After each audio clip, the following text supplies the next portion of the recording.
chapter of Gather Together, Grow Together. And we provide transportation, affordable transportation.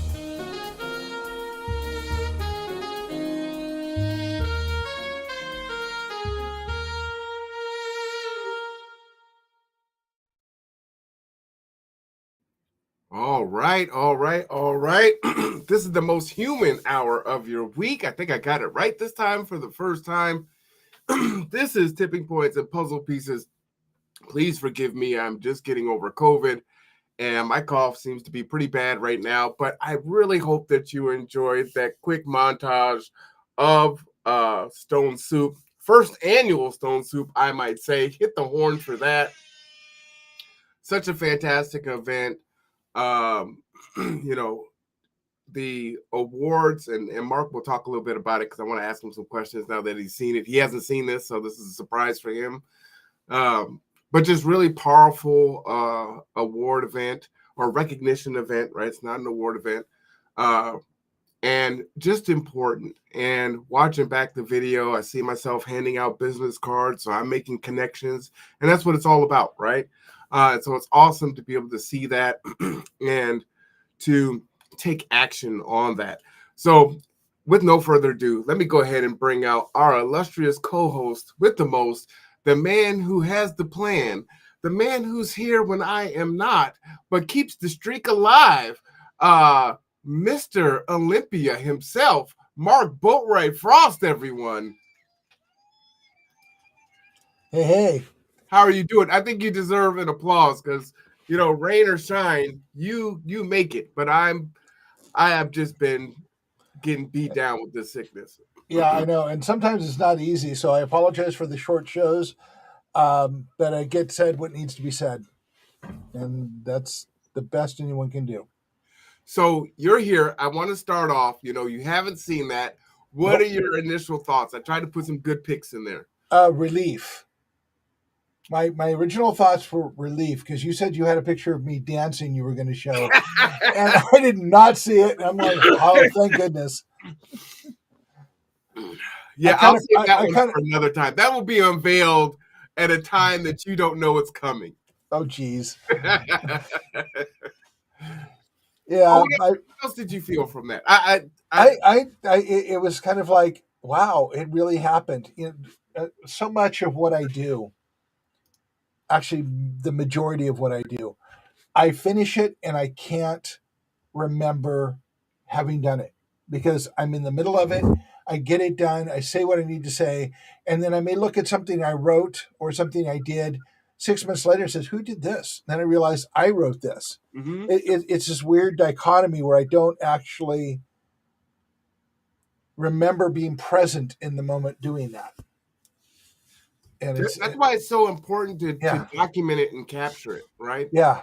I would say my only regret was we did not take Resilient Ecosystems group photo, and I wasn't able to capture Crystal, Terry, and Matt Moore.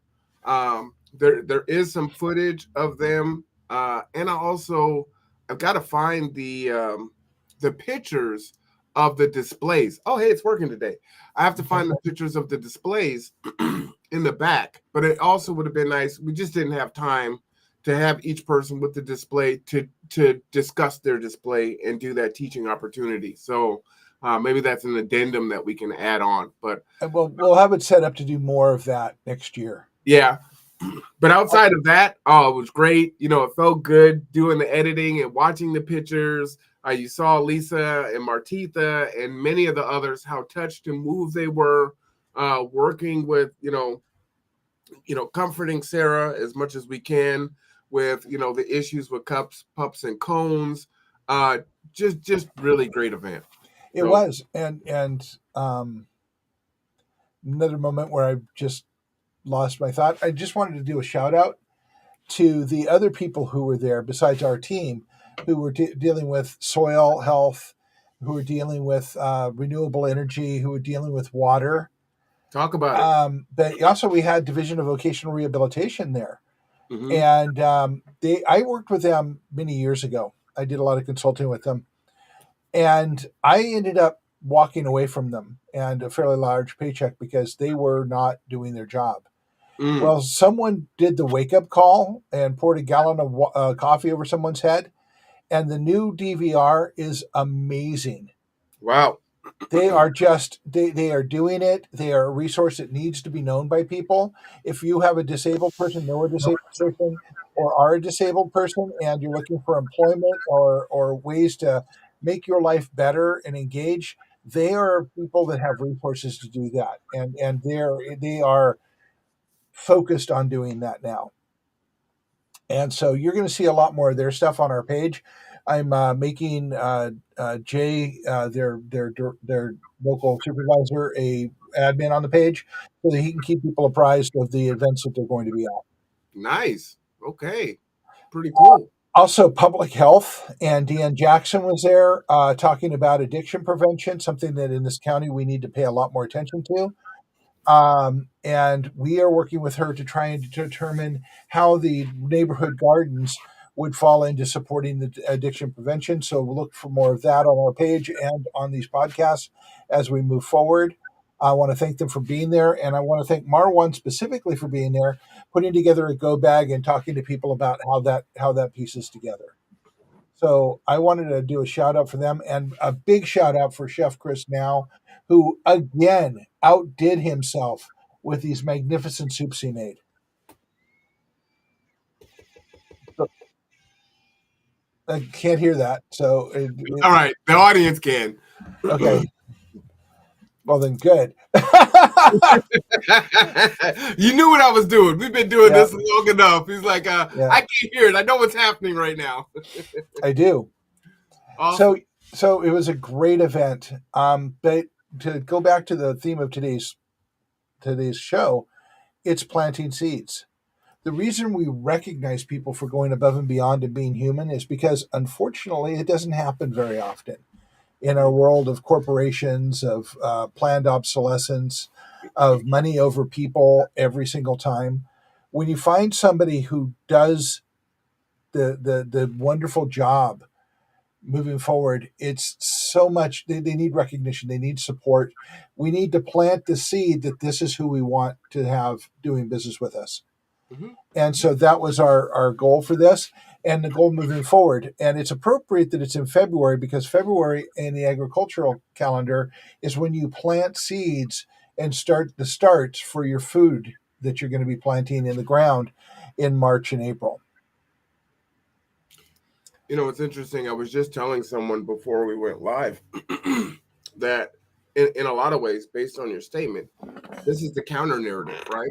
Mhm. So if we're seeing things and we're talking about all the negativity that's in the world and in the community. There needs to be a counter to that. And we have the counter to that. All of us do. And that's just one great illustration of that. Exactly so. I mean, the Bremerton Backpack Brigade has been working for a couple decades now, making sure that food insecurity in schools is addressed by giving children who are food insecure backpacks to have food so they can take it home and make sure they are eating eating food. And they are 100% community supported. They don't have grants from United Way or any of the other places. They get people donating food at markets on their food drives. It's amazing. South Kitsap Helpline, they got flooded in the rains. They basically lost a huge portion of the food that they had available, and they rallied with their volunteers, rallied with the community, and continued to feed people. I think they were down for less than a day when they were getting people food again. Food insecurity is a thing that's going to become more and more obvious to us in the near future. Mhm. So we need to celebrate the people who are above and beyond taking care of the community at every juncture, whether they're a for-profit business, whether they're a nonprofit, or whether they're a service provider in the community. As I spoke about the Kitsap Regional Library and about Kitsap Transit and the work that they do. And if I may, because we're talking about food, let me add, watching the news today, and I'm a big proponent in boycotting and voting with your dollars, but that's not what this is about. what it is Wendy's has decided to now do fluctuating prices based on peak hours. So you know when you call an Uber and if it's a busy time, it's going to cost you more. Wendy's is now going to deploy that. And so Wendy's happens to be probably my favorite, of the fast food restaurants. And there's one that's getting ready to open here on Wheaton Way, and I was so excited for that. But I don't want to go at lunchtime and pay $12 for a burger that I was paying $6 for. And then if I go at a time when it's not busy, I pay that same $6 that I was paying before. And we have to do something else. And the bottom line is profit, profit, profit over people. And at the same time, you're going to see more automation. So they're going to raise prices and get rid of employees simultaneously. And it's not just Wendy's, but you're going to start seeing this across the board. Very frustrating. So we have to start coming up with a growing alternative for our food source. And your thumbs up just came up. That was definitely not a thumbs up movement. No, it's a thumbs down. Yeah. So I want to read something. Is it raining in front of your monitor? That's the thumbs down. Yeah. Oh, okay. It's on YouTube. Yeah. So I want to read a couple things that this shifter does. Yeah. That I came across. One is by, and you know that I have a love for Gene Roddenberry and the Star Trek because of what they stand for. And this is a quote from him talking about the development of the show.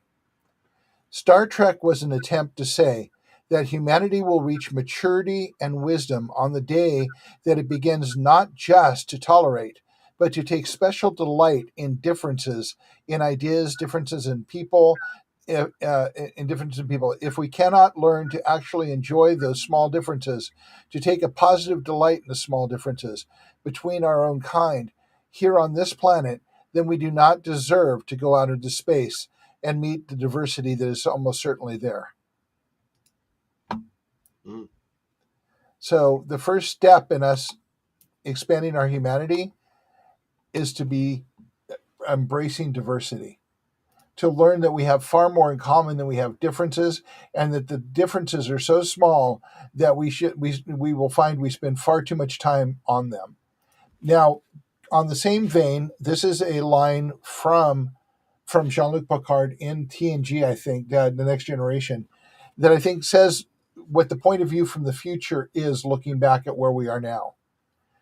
The acquisition of wealth is no longer the driving force of our lives. We work to better ourselves and the rest of humanity.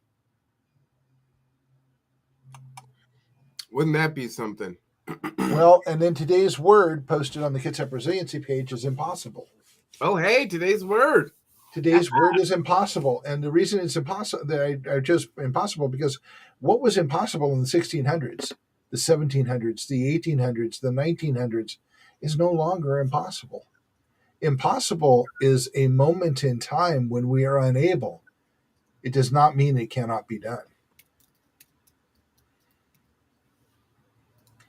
And so we need to stop thinking about impossible, and we need to start thinking about how we get to a more embrace our humanity, embrace diversity, embrace a healthier outlook toward each other and toward our planet, and how to get to a place where wealth acquisition is no longer part of what we do, but our mission on Earth as human beings is to help grow ourselves and help grow each other. Yeah. So how can I help? And you know something? We're getting there. The whole core of New Amsterdam, a television show, was how can I help?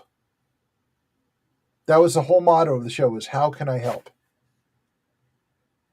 So as we move forward, we need to be thinking more about how can I help? And to get to the tree that is how can I help, we need to plant the seed today, and we need to nurture the tree today.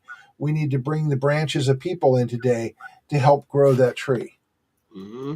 And so today is all about seeds and planting seeds for our gardens, for our health, for our life.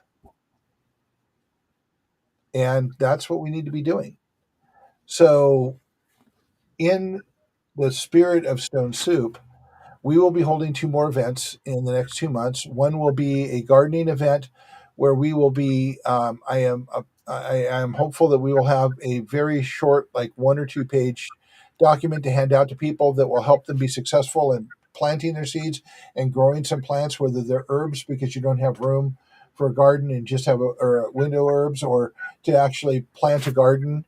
We will be doing much more of the gardening aspect of things because that is the starting point toward getting to the other things. So let's plant the seeds and feed people. Yeah. I said herbs and spices. Yep. And maybe eventually we'll grow the right herbs and spices to do Kentucky Fried Chicken. No, wait. Yeah, I actually like original recipes. So yeah. Did I ever tell you the story of my trip to Virginia when I was like 9 years old? no. So my family had a business that went bankrupt, and they sent me to the East Coast. And at some point, they got everything together, figured things out, and joined me out there. And we drove to Holland, Virginia, which is a small town in Virginia, which is famous, by the way, for smoked hams. And we went there. My grandfather lived there. And so my father came in and was talking to grandfather. Says, "Take me to get really good Southern fried chicken." And so grandpa walked us down this road, up alleys, around, and I mean, it was just like this incredibly mile and a half long trip. And we walk out of this alley, and right in front of us is Colonel Sanders, Kentucky Fried Chicken. And he said, "This is the best fried chicken in town." But this was also in 1967, 68, 67. So it was Colonel Sanders was fairly new, and they were pretty amazing. Unfortunately, I never did like fried chicken. I don't like it today. So, but they were serving roast beef sandwiches, and I had a roast beef sandwich. Did you say 1967? Yes. Wow. That was not even a thought then. Yep. And Colonel Sanders was still around. Wow. Yeah. So, but to get to the future we need to plant seeds to get people thinking differently. And we've done this, our organization in Kitsap County has done this through offering workshops, hosting events, having conversations with people, showing up every Sunday at Cups Cafe to answer questions, have discussions, meet new friends. Even when no one shows up, we are there every Sunday without fail. You know, and I haven't spoke on this in a while, but one of the things that I believe I challenged people with last year at the beginning of the year was to challenge yourself to meet new people. You know, be intentional about that. And I probably exchanged 3 or 4 business cards at Stone Soup, but I know that I've met probably upwards of 50 people this year already. And, you know, the nature of what I do puts me, you know, in new spaces, which is great. But that's really powerful. And then you find different ways to collaborate and build together, and people get to know who you are and what's important to you and vice versa. So if you haven't done that, I challenge you. Yeah, which goes back to our puzzle piece analogy, because all of us are puzzle pieces. And it's not until we connect those pieces that we find out what the future for humanity can look like. Yeah. And I just want to say again, and I can't say this enough, we have been taught, programmed, however you want to say it, brainwashed, to believe there's going to be a leader who's going to take us there. And history has shown us that that is absolutely not true. All of those movements following one leader are short-term movements, and short-term in the time of our history could be 100 years. But at the end of it, we're back where we began, and we aren't really moving farther along. Though that does not denigrate the great people who have been leaders, but we have to come together and determine this together. There isn't going to be one person who's going to tell us how to do it or show us the way, or do it. More importantly, the belief today seems they're going to do it for us, and that's just not the case. Yeah, never has been. So, and we can argue details all day long, and I'll probably agree with you whatever detail you come up with. In the spirit of time, you will see that was a moment in time and did not significantly change things. It's only when people come together that change happens and takes hold in the long term. Mm.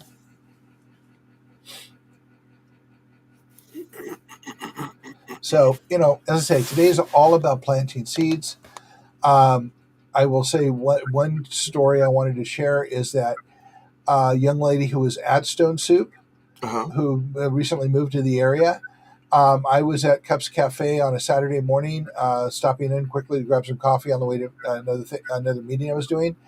And she was in Cups Cafe with a friend of hers and said, "Yeah, we're going to go right across the street to Ballast Books," who was also a recipient of a recognition. And we're going to go down the list of people who were recognized and go to each of their businesses. Nice. That's cool. I like it.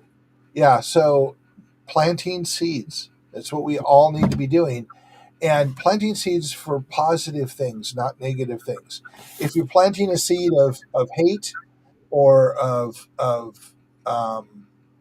distress, of fear, you're planting the wrong kind of seed. We already have fields sown with those kinds of seeds. We need to put the seeds in the ground that will feed us nutritionally, feed us emotionally, support us, and help us get beyond this crisis that we are in. And the time to the crisis we are in isn't going to be next year. It's going to be 10 years, 15 years, 20 years, and we'll start seeing progress. But we need to be planting the seeds today for that. Yeah, it's important and understanding that some seeds you plant, you may never see germinate. That's just the truth of it. You may not ever see it become that plant or the mighty oak. Someone may have to pick up the mantle and continue the gardening of the seed that you plant, and that's okay. The big thing for me, where I get a lot of strength from, is yes, there is a lot of negativity in the world, but we are so powerful individually, and we have that ability to plant seeds, and it does take that. I don't say victim mentality, but oh, what do we do? Things are so bad. How are we going to change it? I'm just one person. These things are too big, and that seed is huge. And as you gather the tipping point, as you like to share with us, and we're planting all of these seeds, it becomes one plant into a garden, into a field, into a forest, and that's how it goes. And all of the seeds we're planting are going to bring the future gardeners. Mm-hmm. And the gardeners are gardening with us. Yeah. I mean, I'm one person, okay? Marwan's one person, but here together, we're two people. And the people who watch us become 5, 10, 15, 20 people. And as people engage with each other and engage with new ideas, those seeds are planted and we start toward a future. And Marwan and I have been doing this for 2 years now.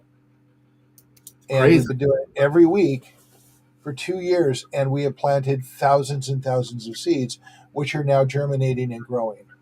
And over the next 2 years, you're going to see a lot of amazing things happen at GitHub. And I want to tell you right at this moment that that's just the beginning. That's just the beginning. To that, it's another reason why it's important to document, to take pictures, because a lot of times you're in the moment, but you can't step outside of the moment and reflect on what's happening and just the power that's behind it. And it's the reason why I do kind of the G2 State of the Union at the end of the year, and I look back on the last year. This is what was going on. This is how we grew. These were the mistakes. These are the things that we were setting out to do, but things went a different way, right? Either because we tried it and it didn't work, or there were some external events that forced us into a different way, and just looking at those things, relationships that have been built, how we operate differently, how we've grown, and what we want to try to do for the next year. I think it's really powerful to do from an individual standpoint. I really love what you did for your birthday last year, where you were very introspective, but then you also asked your friends to give you and provide you the feedback externally, to kind of weigh in on the pieces that you can't see, right? To get around those biases or self-bias. So I think that's a powerful thing. And again, you will begin to see, I encourage people as they're trying to change something in their life, work on a degree, a certificate, personal, professional development, whatever it is, and they're starting off and it's just so daunting. It's like, oh, this is going to take years and years. And it's like, just keep putting one foot in front of the other. And then I revisit them in a couple months or even sometimes a couple weeks and I say, okay, look back, look at all those footprints in the sand. Look how far you've come already. And so don't so much focus on all the footsteps you have to take to get to your destination, but look at the progress you've already made. It's powerful. Absolutely. And while you're thinking about that, you're thinking about the certificates and the degree and the job you're going to be going for, and all of those various things. Think about the people who've lost everything and how daunting their life is. I mean, I came up through the Jewish community, and what we used to talk about rabbis is rabbis would always tell you a story worse than yours, so that you can see what kind, how well you're doing, and stop focusing on the negative. Yeah, well, it's perspective, right? It is, It and doesn't take anything away from your experience. It's Nope. just not to get so absorbed in it that you get analysis paralysis. You're stuck in uh, your pain. It's important to acknowledge it, address it. Take a look at it, investigate it, but don't sit and stew in it. That's Right. not. And that's when you look to one of your friends who may be part of our project. They'll Mhm. say, "How can I help? Tell me Yeah. about what's going on. Let me know. Let me know how I can help lift you up." And when we start looking at that with everybody, it's going to be an amazing world. When you have more people, I mean, one person says, "How can I help?" 50 people say, "How can I help?" What kind of world would that look like? 100 people say, "How can I help?" And everybody does a little bit and everybody gets more, which was kind of the whole point of Stone Soup. Everybody gives a little and everybody gets much more. When you said what would it look like if one person in 50 had a picture of the minions? How can I help? How can I help? How can I help? Wait, I need the wrong kind of goggles. Hold on. uh, But yeah, it's is that world impossible, Marwan? Is a world where people help each other and we leave wealth acquisition behind and help each other live forward? Is that world impossible? no, I don't think it is. And to be clear, obviously we need money to live. We can't live off of no money. So I think a lot of times people get caught up in oh, you're anti-capitalist or you're anti this or you're anti that, and money's evil, money's the root of all evil. And it's a tool just like everything else, and we have to have it. But there's a morality in a way to conduct yourself and put it in its right perspective, so we're living healthy and positive lives. Well, absolutely. And I'd like to remind everybody that that golden age that we keep hearing about happened because we were taxing the hell out of corporations and the wealthy post World War II. And those taxes didn't start getting repealed until the 1960s. And at that point, our economy has been degrading ever since. So we were happiest when everybody was sharing more of their wealth into the progress of the whole, as opposed to the progress of themselves. And now we have exactly the opposite. I think we can inarguably say there are a lot of people out there that have a lot of money and keep acquiring more and more and more that are only really about themselves. I don't know if it's a lie or not, but I listen to, read articles, watch podcasts with millionaires and billionaires, and many of them say that they actually wouldn't mind being taxed more if they felt the money was being used in the right way. So the question is what way do they believe the money should be used to where they would be uh, okay with being taxed more? I Okay, think the caveat on that is how the money's being used.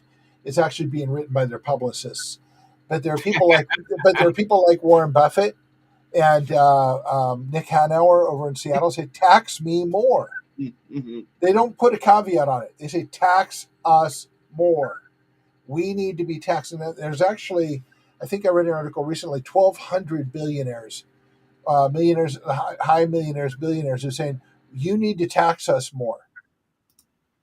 Well, I think that the issue becomes when you're seeing the misuse of funds, when you're watching, politicians get rich, get wealthy off of, the taxes and the misappropriation of funds. I think that's where the issue comes in. So I don't even feel like tax me more as a blanket statement when I see how the money is currently being used. Well, I don't disagree with you, but I also hear a lot of vague statements, not necessarily what you're saying, but I hear a lot of this vague statements, and that's the messaging that constantly pounds to us, saying, "Well, we shouldn't tax more because we don't use the money well," and it's a very conservative right wing messaging machine that pumps that stuff out. I said, "Okay, so tell me, where is the corruption, and how are people getting rid? I hear the talking points, but I want the source material. Tell me how it's happening. And if we know how it's happening, you can actually give me more than just bullshit. Then we can actually address it because we see what's happening and we can start, working on that issue. But that's not happens. It's just talking points and people buying into the talking points and repeating the talking points, and we end up with not doing what needs to be done to get the resources in. And let me just tell you, a lot of the reasons you're seeing struggling happening in your city and your county is because there's far less money coming down from the federal government than there was 10 years ago, 20 years ago, 30 years ago, because the tax base has been shrinking and shrinking and shrinking, and more has been thrown on the middle class, which is disappearing. And, if you want to know details on this, come see me on a Sunday and let's start talking, and I will get you source material to understand what's been going on and how it's been going on. But the other stuff, that's a lot of a lot of talking points that don't have any substance behind them. Well, I'm not saying that there isn't corruption. And my favorite thing, a $700 toilet seat for the Navy. All of these things. There's not that it's not happening, but the fact is, if we start looking at it, knowing how it's happening, we can actually address that. And there are some agencies within the federal government that do a damn good job of addressing that once they know it's existing. who's that? A government accounting, GAO, government accounting organization, actually does a pretty good job of auditing. If Congress wasn't managing themselves, we might see more of that. We have a lot of agencies, and the reason we're not hearing about things being cleaned up is because Congress, our wonderful Congress who's representing us, has been defunding organizations like the EPA and the oversight agencies like the SEC for the last 40 years and probably longer. They basically are taking the teeth out of them by not giving them enough resources. I mean, the IRS, quite honestly, and everybody here just cringed, and I'm sorry about that. The IRS hasn't had a significant computer upgrade or tech upgrade in probably 10 years or longer. Yeah, but didn't he just hire 85,000 IRS agents? Yeah, but that doesn't mean that their databases and upgrades are there because it's in the investors in Congress, and there's no other way I can really say it, investors in Congress' best interest to have the IRS be toothless and unable to audit them. No, I think both things can be true simultaneously, right? Putting in where you're going to tax, Cash App and Venmos over $600, that you're going to start taxing gig workers and make them regular employees is very destructive when people are just trying to do what they can to survive. So I just want to remind you, I said that the more and more of the taxation is being pushed down on us, the middle in the middle class, and fewer to the corporations in the upper class, and that's by plan, so that they can look like they're doing something, and people say, "Well, tax those gig workers because I'm not one." But the corporations and the very, very wealthy have been basically given a free ride the entire time. Yeah, I would love to see our system change where if you are asked a question, you must answer the question. You can't dodge. You can't. I mean, there's one thing of saying I need to get more information, but you need to be honest. And if you can't do that, then you can't sit in a seat at any level of government. Yeah, I kind of agree with that. But again, to get there, we have to plant seeds here. I mean, the whole thing is you might be wrong. I can respect that you're wrong. You might think, hey, let's try this. This might work out well, and you try it and it doesn't work. I would respect that more than waffling and dodging and not trying something or creating the committee for the committee to study the committee if it's a good idea to have the committee to try to do the thing that you're trying to do in the first place. You know what I mean? Well, It's yeah, but a lot of it just becomes a dodge to avoid doing anything, because politicians find out early that if they actually do something, they might piss somebody off and they won't get reelected. Yeah, And you that's might, but you yeah. know what? You probably will make more of we the people happy, and those are the voters, and they'll keep you in. So, do you want to get rich and Well, the stay in trouble is, money? and I hate to say this, but it's far more complicated than that because of the media machines. No, you're right. You're right. But we have to start somewhere, right? We do, and we have to start locally, and we have to start in our own backyards, in our own neighborhoods, which will lead to us working with our local cities and city councils. And if you don't like what the city's doing to support you, understand a lot of the reason we have so much development in Kitsap County, good, bad, or indifferent, is because it's one of the only reliable sources of income for the city. So it's what they focus on to fund services for you. And there's so many problems in that, so frustrating. One of the things that we do here on the Conduit is we do broadcast out city council. I think it's important to empower people through information. We know it's hard for you to get down to city council every Wednesday at 5 p.m. and sit through a 3 to 4 hour meeting, sometimes 6 if it's really a barn burner. But this Saturday they had their 2-year goals, and we broadcasted that on the Conduit as well. And there were a lot of frustrating things in there where, to me, the hyper focus was, bike lanes and traffic easements and parks and whatnot. But we have these other glaring issues that need to be addressed. And you talk the word of the day, impossible. It really kind of takes me back to that. It's very frustrating to hear from our local government. That's not what we do, right? That's not the job of the city council or the city or the mayor or whatnot. And it's like, well, whose job is it? If you're the city manager, if we've hired you to make these changes and you make laws and you make policy, then if it's something that you don't do, then maybe you need to do it, even if it's temporary, to make change. I would like to Well, see the thing more. is, you need to read the charter, and more importantly, they need to read the charter. Mm. Yeah, I mean, this is something that I hear over and over again. Is it doesn't seem to be the people in Congress actually have read the Constitution or understand the Constitution. If you hear some of what they say, you know for a fact that they haven't read the Constitution or they're intentionally lying about it. But in our own city, there's a city charter that says this is what the job is. And by the way, the mayor's job is to be the city manager. The mayor's job, that's his job. You're not electing a mayor to be political head of the city council. You're electing a mayor, our mayor in Bremerton, to be the city manager, to manage the city. The city council's job is far broader than they actually allow themselves to think about it. Yes. And they can do a lot of things. They can do all kinds of stuff once they have the will. How does the city council get a will in our country? Let me think about this for a minute. I seem to remember a civics class somewhere in my. Oh, they don't teach civics anymore. But in my high school, we taught a civics class, and the will of the people. The will of the people tell the city council what needs to be done, and the city council's job is to enact that. So we have rents that are out of control in this county, and in the state. And I'm going to say something that I read somewhere, but I don't have the data right in front of me.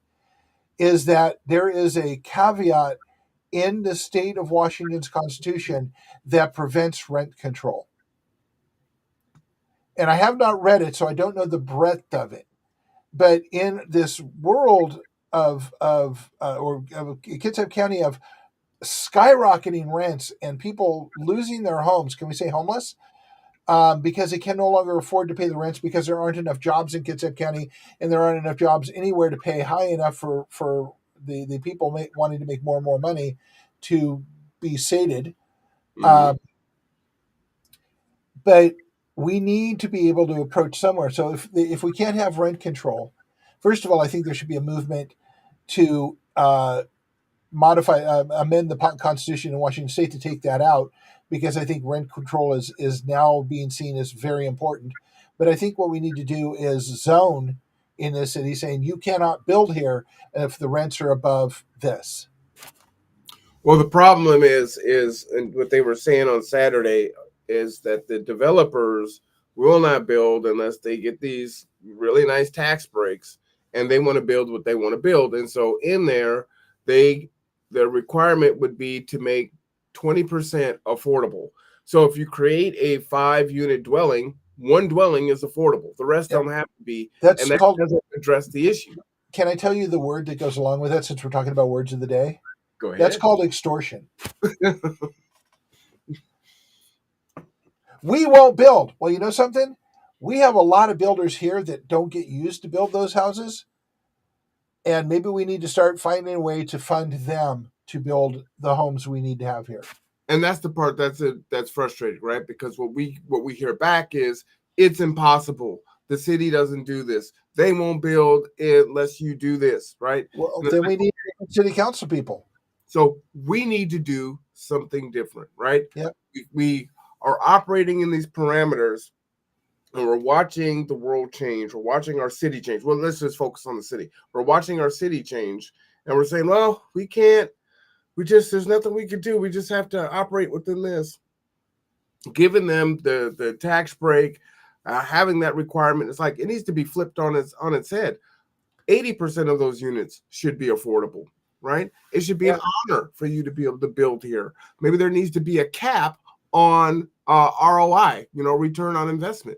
You shouldn't have, these exponential returns on investment at the expense of the people. Again, I'm all for capitalism, but I'm not for capitalism in Maslow's hierarchy at that bottom piece of that basic need. So the house I will modify that statement for you. Sure. We have unregulated capitalism where the capitalists are allowed to extort what they want from everybody. What we need is a regulated capitalism, and that is the government's job to do. Which is interesting when you think about it. Like, what would happen if we were cut off from others and we were forced to do it ourselves? We'd have to roll up our sleeves, go and chop the wood and frame the house and grow neighborhood gardens. Don't forget that. And don't forget what? Growing neighborhood gardens so we can feed ourselves. We'd have to do all those things ourselves. So why not incentivize, right? Why not invest in ourselves, right? Folks that need work, that need livable wages, give them the training, let them build the housing units that we need. Yep. We have land. And and I have to interject here something I've been pushing the last 3 weeks, and we're probably going to do an entire show on it, is thinking about future proofing. We need to build differently than we are building today. We cannot continue to build stick houses with expensive heating that's inefficient. We need to look at what the future is going to bring. With climate change changing everything from extreme highs to extreme lows, we need and you can't. Okay, and someone's going to come back and say, "But look at this winter; it's been so mild." This is a moment in time. It is not what's going to be happening. We need to start thinking about thermal mass. We need to think about passive solar. We need to think about creating an infrastructure here in Kitsap County where if we do get cut off, we still have livability. So if we're going to train people, we need to rethink how we do homes anyhow to make them more livable. Well, you know what? Shout out to Jane Rebelowski. If you haven't watched it, she came on to The Conduit last week, and she'll be coming on once a month.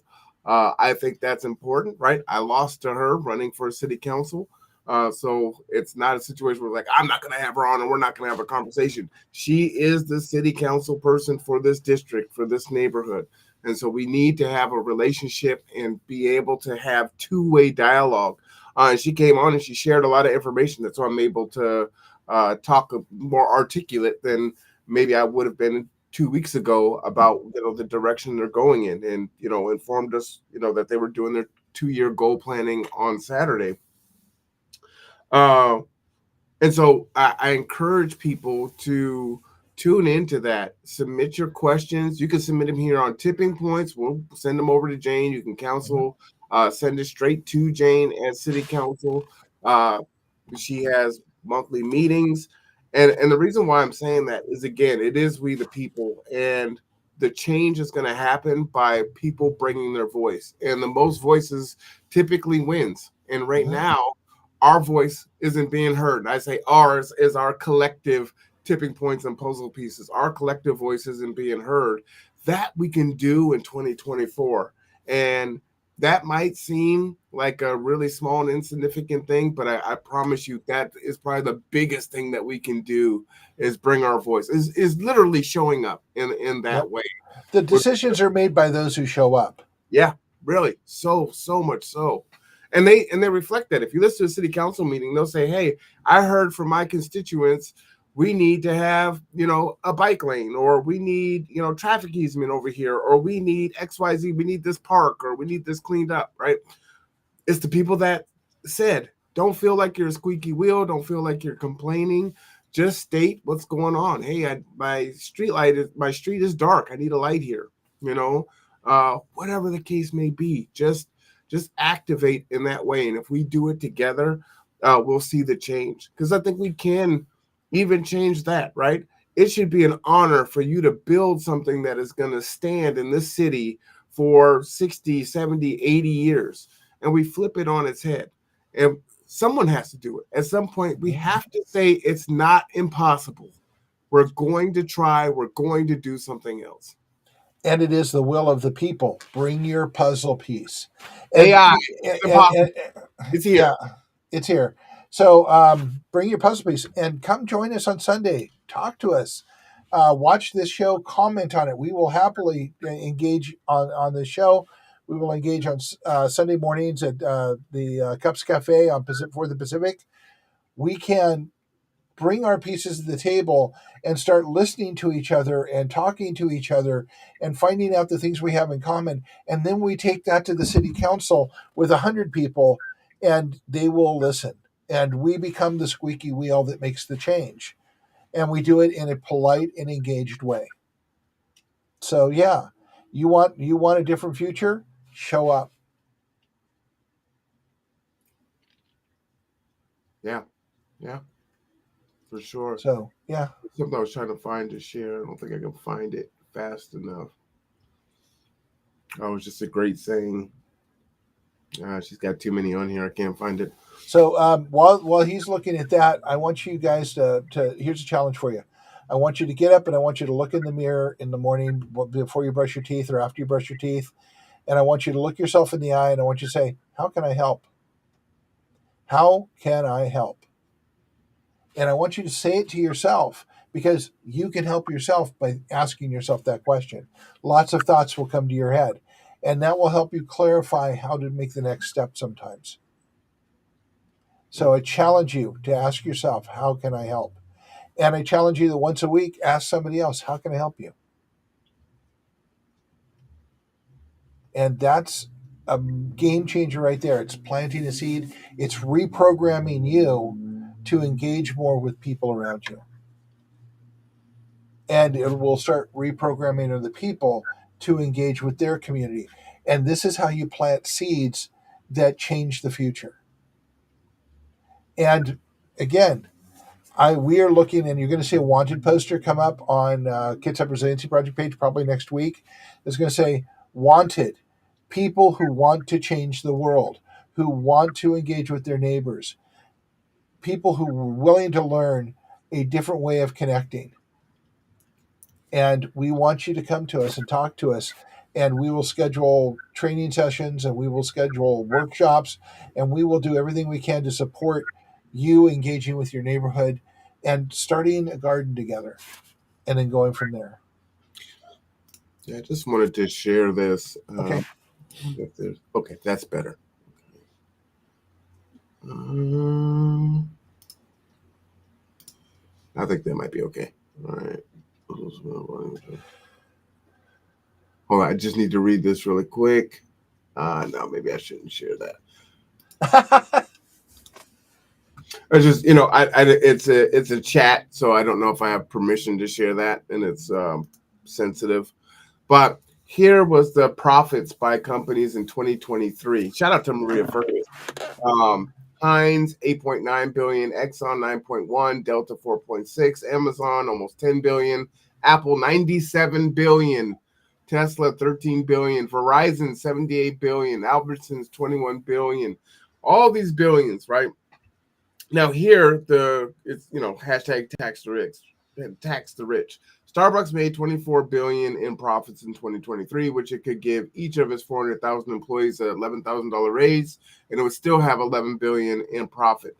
The reason why I brought this up is even if we looked at it as a one-time thing, we could end homelessness literally overnight, 1 year, right? The excess in that.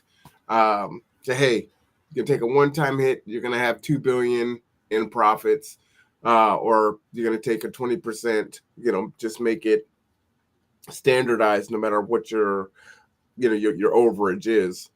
And you could solve a lot of the ills here in America. So post World War II. I mean, we'd like to change it so Yeah. it's not excessive like this, but just one hit like that and go back and we could solve so many things.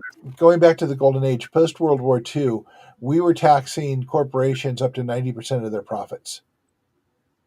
Now that only profits, not their costs or their operating costs or anything. And same with with folks of great wealth. Mm-hmm. So you're right. If we do a 20% tax across the board, that's more than most of them are paying anyhow. But why don't we look at it this way? Just a thought while you were talking is we were able to raise the taxes because we were fighting a war and we needed to gear up our manufacturing. That turned into being able to build the entire infrastructure of the United States, which is failing now because there's no money to support it. Why don't we do a war on poverty? And the war on poverty is going to be taxed to the way that the World War II was, maybe half of what World War II taxation was. And we use that money to fix the infrastructure, to create meaningful jobs for people, and to end homelessness. Mm-hmm. Yeah. And my thought is if you made 10 billion in profit, maybe you only keep 2 billion for that year and the 8 billion goes, right? Or maybe just pay $2 billion a year every year toward taxes for fixing the problems. I don't think that's enough. Again, that it's so excessive, right? And there's things. Many of these companies have created such ridiculous amounts of profit because either they haven't been paying their fair share, and they've been taking advantage of folks. So I want to go back really quickly to a show about 10 shows ago. We were talking about how scientists are talking about how we are using resources on this planet like we have 2.5 planets. Yeah. Now those resources aren't being renewed. Those are being recycled.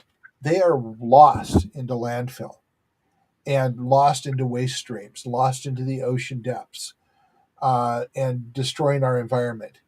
And this is not you and I doing this. This is the corporations doing this with planned obsolescence, which has been in gear for 40 years. And where every time, you can't buy anything now Terry's one of our board members. Marwan knows her very well. She's also my partner. She just had her espresso machine blow up yesterday, and totally break. She's had that for 38 years, and it's worked every day for 38 years. Wow. Yeah. My car is a 2004 car, runs brilliantly. I bought a new car, made it about 4 years before I had to replace it. Mm. Planned obsolescence is about making a lot of money for people by making things poorly. And the waste of those things go into the waste streams, and we do not recycle. So we are continuing to use resources like we have more than one planet, and all based on I need to make money now, and to hell with the future. I won't be here for it. What kind of thinking is that? I You know mean, what's anybody who's had a insidious? child cannot think that way, or should Yeah. not be thinking that way. You know what's insidious is they make us complicit when they add, our retirement investments into that, right? Yep. And it's like, okay, well, if you want to have a chance at maybe retiring or having some extra money, you're gonna have to also put your investments here.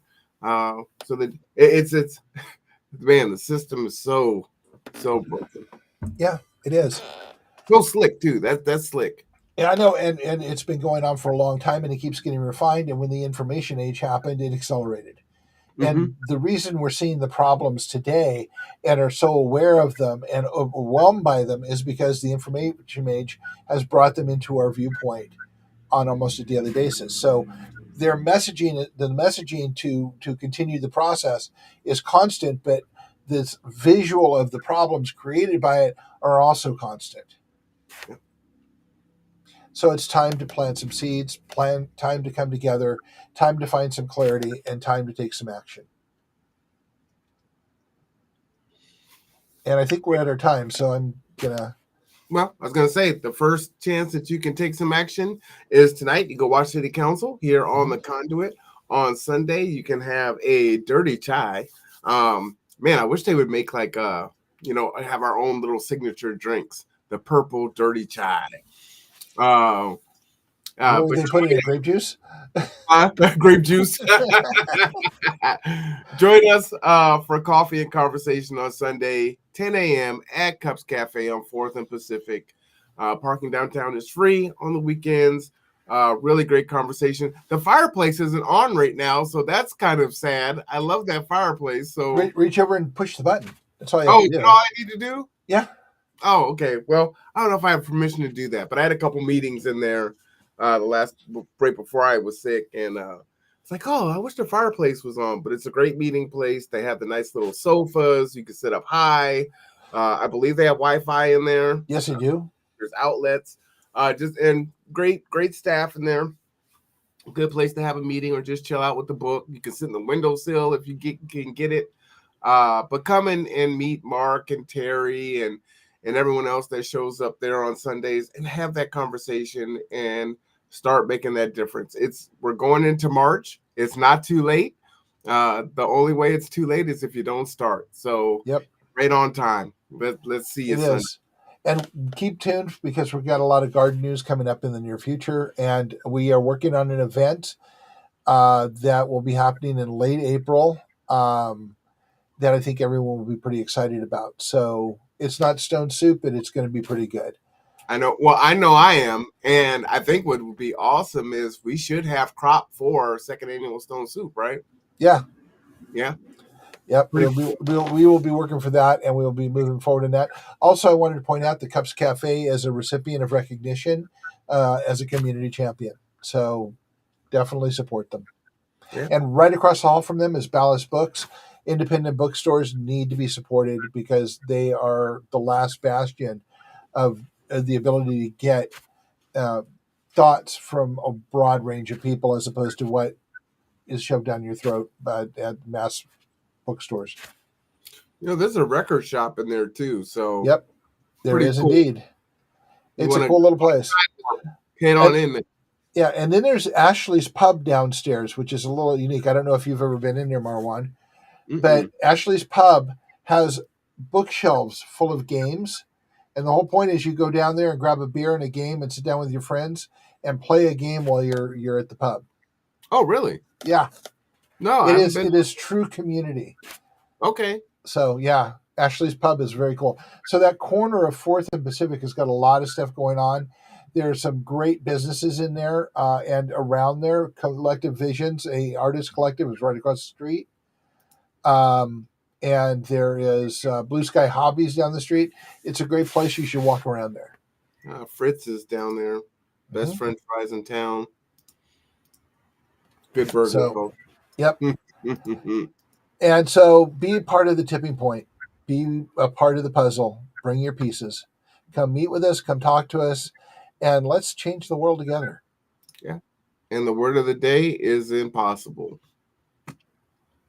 Let's eradicate that word. Yeah. So mission, eradicate impossible. I like it. All right. Well, for Mark Boatwright Frost, I am Marwan Cameron. This is Tipping Points and Puzzle Pieces. You're watching the Conduit Podcast Network. We'll be back at 5:30 for City Council. We hope you will join us then.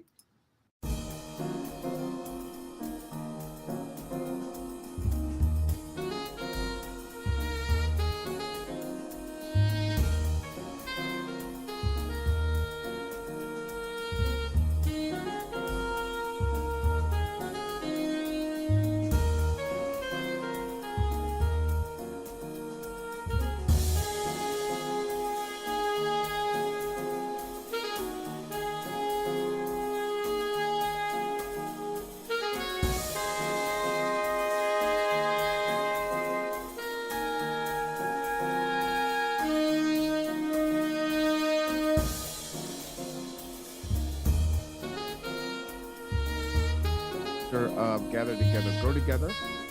We provide transportation, affordable transportation